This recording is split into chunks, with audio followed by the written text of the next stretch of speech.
आना चाहते हैं? भाई देश का प्रधानमंत्री तो वही आने चाहिए, योगी या मोदी। जो किसी ने आज तक फैसला नहीं करा उनके बारे में, वो उनने करके दिखाया है, इसलिए खुश है हम। उनकी कहानी देखते रहते हैं टीवी पे। 2024 में मोदी के अलावा और कोई लोगों के पास ऑप्शन ही नहीं है। अभी मोदी को हटाने वाला कोई नहीं है, जनता ही नहीं है उसको, वो जनता है। गांधी बहुत मेहनत कर रहे हैं। राहुल गांधी की मेहनत का तो क्या है, जो आदमी अपना भला नहीं कर सकता वो देश का क्या भला करेगा। इसलिए वो उसकी तो नीयत ही खराब है, उसका कोई इलाज नहीं है। वो भारत कब जोड़ेगा, कब उसका नंबर आएगा, वो अपना ही भला नहीं कर पाया, वो भारत का क्या भला करेगा। नमस्कार, मैं हूं किशन मालान।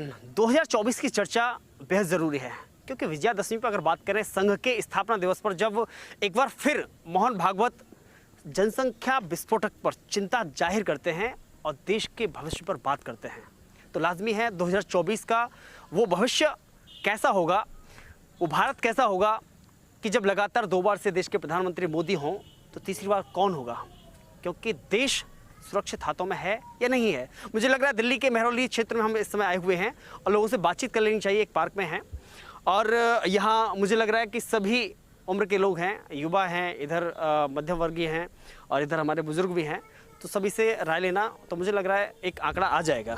मेरा नाम कमल राम। क्या करते हैं? मैं रिटायर हूँ सुप्रीम कोर्ट ऑफ इंडिया से। Supreme court of India. उम्र काफ़ी है, रिटायरमेंट हो गए। मुझे लग रहा है आशीर्वाद के रूप में अगर पूछा जाए तो आशीर्वाद किस पर है 2024 का? मोदी। ऐसा क्यों? मोदी इसलिए, मोदी की सरकार बहुत गुड सरकार है। Modi is very good. मैं तो ये कहता हूँ, मैंने पिछली बार भी बोला था, अगर मोदी जी पीएम नहीं बने जी तो देश का दुर्भाग्य होगा। हाँ? अगर मोदी जी, देखिए ऐसा है, घर घर का चूल्हा प्रधानमंत्री तो जला नहीं सकता, ठीक है, बाकी देश के लिए है, देश के लिए बहुत कुछ करता है मोदी। बताइए ज़रा, क्योंकि रिटायरमेंट हैं आप, तो ऐसे कौन से काम जो आपको लगे कि भाई हम बचपन से देखते आए, हमेशा सोचा। देखिए, महिलाओं के लिए है, अच्छा सोचता है, ठीक है।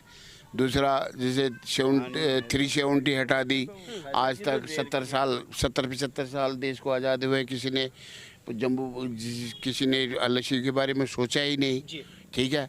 मोदी सरकार ने अच्छे ही काम करे हैं, ठीक है। आतंकवाद है, आतंकवाद को कंट्रोल किया है, राम मंदिर है, ठीक है। राम मंदिर को अब मैं क्या बताऊँ आपको, मेरा बताना भी ठीक नहीं है। नहीं तो जब बाबरी मस्जिद को तोड़ा गया था तो उस समय कौन था वो प्रधानमंत्री? हो नरसिम्हा कल्याण से नहीं। अगर कहते हैं, अगर सही माने में यदि माना जाए भाई लोगों, राम मंदिर कल्याण सिंह की देन है। राम मंदिर कल्याण सिंह की देन है।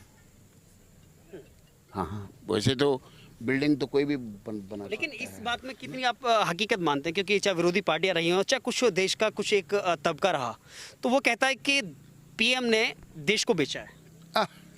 ये तो अपने अपनी सोच है। ये तो मैं आपके बारे में भला क्यों सोचूं? मैं आपके लिए भला क्यों सोचूं? ये मेरे को दे दो, तुम अपने घर जाके बैठो, 50,000 रुपये कल से मैं तनख्वाह लूँगा। दूसरे का भला तो आजकल कोई चाहता ही नहीं है जी।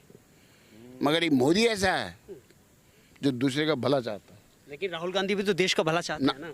नहीं, अगर राहुल गांधी यदि देश का भला चाहता तो वो अपनी पार्टी का सीनियर मोस्ट लीडर क्यों नहीं बना? क्यों? भारत जोड़ो यात्रा पे निकले हैं ना? नो। भारत जोड़ो कब तक वो जोड़ेगा? जो भारत कब जोड़ेगा, कब उसका नंबर आएगा, वो अपना ही भला नहीं कर पाया, वो भारत का क्या भला करेगा? अच्छा, आपको युवा होने के नाते उनके अंदर कुछ भारत का भविष्य नहीं दिखाई देता ना? वो देश का दुर्भाग्य होगा जिस दिन, क्या नाम कहते हैं, राहुल गांधी है और ये क्या नाम कहते हैं, नहीं, अरविंद केजरीवाल को छोड़िए, अब ये वो है ममता बनर्जी, नीतीश कुमार भी, ठीक है, नीतीश कुमार भी है। आपको पता होना चाहिए, क्या नाम कहते हैं, मायावती और ये मुलायम सिंह मिल गए थे, कितने विरोधी थे ये इनका ये था। मायावती जब मुख्यमंत्री बनती थी और मुलायम सिंह की छाती पे पैर रख के बनती थी, और जब मुलायम सिंह बनता था तो वो मायावती की छाती पे पैर रख के, मगर वो बुआ बहन जी करके वो खाली देश को लूटने के चक्कर में।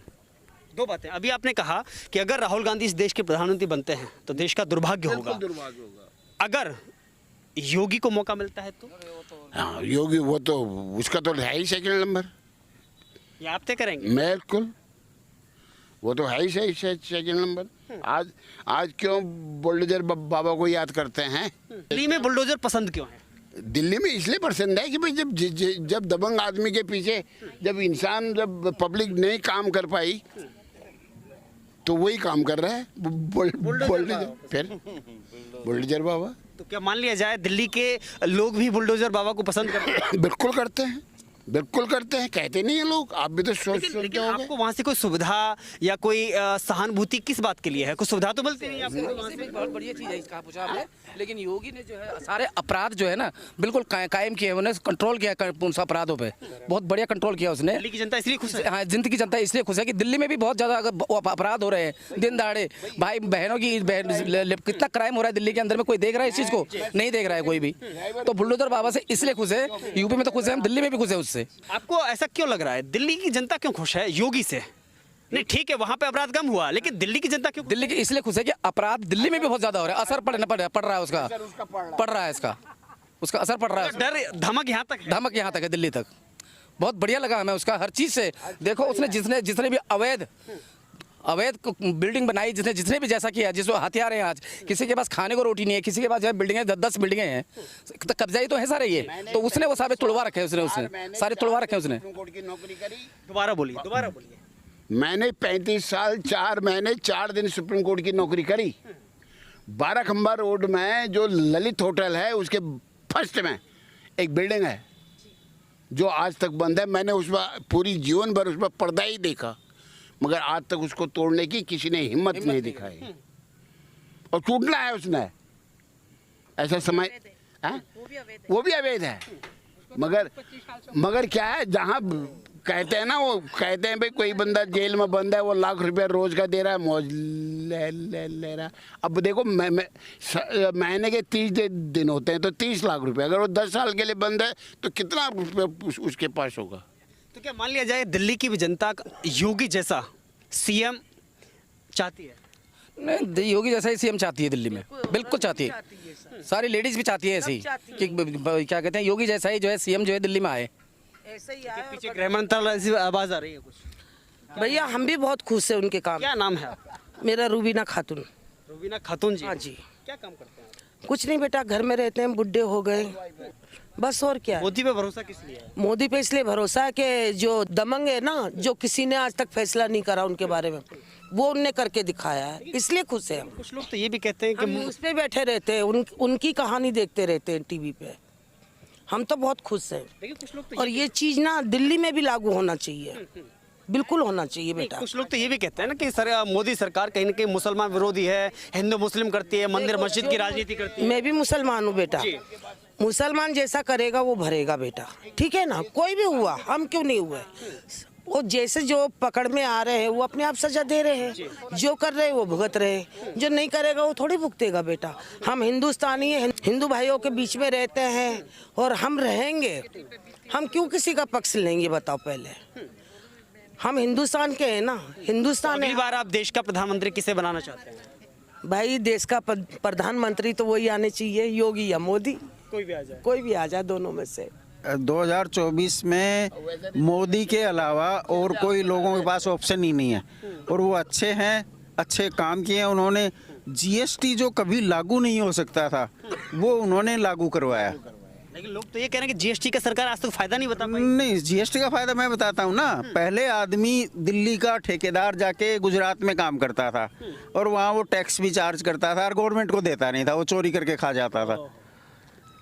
अब वो ठेकेदार भी अब ये चाहता है कि मैं ईमानदारी से दूं, तो वो ई वे बिल बनाता है, गुजरात भेज देता है माल, बिलिंग कहीं की भी कराओ, टैक्स तो गवर्नमेंट को आएगा। अब वो चोरी देना पड़ेगा, नहीं देते हैं लोग। पहले मजबूरी थी नहीं देना, मजबूरी थी जीएसटी नहीं देना, क्योंकि लोग 2 नंबर में माल बेचते थे। रास्ता भी था चोरी करने का रास्ता था, लेकिन रिस्क भी होता था। तो मान लिया जाए जीएसटी लागू होने के बाद में चोरी का रास्ता बंद हो गया, बिल्कुल। लोग ईमानदारी पे भी आ गए कि हम क्यों रिस्क लें।